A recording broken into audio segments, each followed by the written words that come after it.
बिस्मिल्लाहिर्रहमानिर्रहीम। अस्सलाम वालेकुम दोस्तों, कैसे हैं आप? उम्मीद करता हूँ खैरियत से होंगे। आज का जो हमारा मौजू है वो है तकमील इश्क। लेकिन इसकी तरफ बढ़ने से पहले अगर अभी तक आपने मेरे चैनल को सब्सक्राइब नहीं किया, बेल का आइकन क्लिक नहीं किया, तो प्लीज़ जल्दी से मेरे चैनल को सब्सक्राइब कर दें, बेल का आइकन क्लिक कर दें ताकि अच्छे से अच्छी और नई से नई मालूमात आप तक पहुँचाते रहें। मजनू लैला की मोहब्बत में होशो हवास खो बैठा था। वो दुनिया की हर शय से बेगाना अपनी लैला के इश्क में जज्बो मस्ती से सरशार गली कोचों में घूमता रहता था।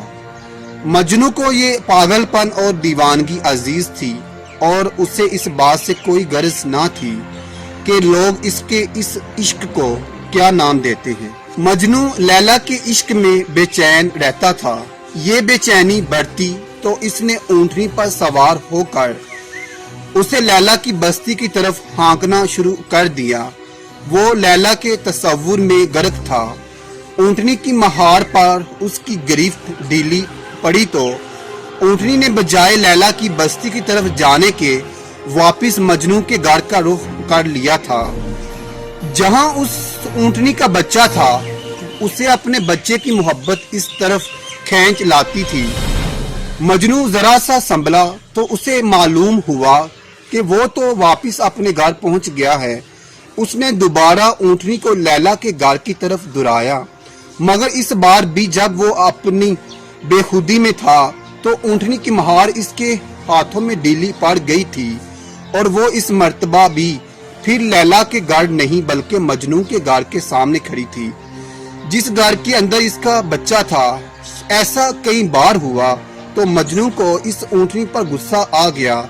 उसने ऊँटनी से मुखातिब होकर कहा, कम बहक, मेरी लैला तो आगे है और तेरी लैला, तेरा बच्चा यानी तेरी मोहब्बत पीछे। ये मोहब्बत मुझे बार बार पीछे लौटने पर मजबूर करती है, जबकि मेरा इश्क इस बात का तकाजा करता है कि मैं तुझे लैला के घर तक ले जाऊं।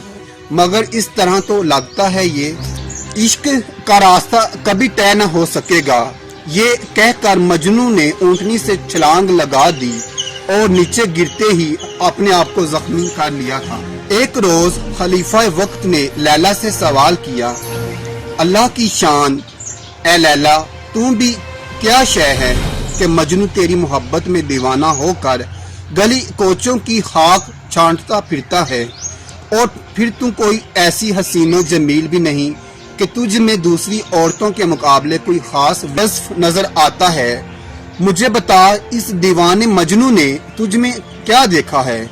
लैला ने खलीफा की बात सुनी और जवाब दिया, ए खलीफा वक्त, तुझे क्या बताऊं? तू ये बात क्यों कर समझ सकेगा कि तू मजनू जो नहीं है।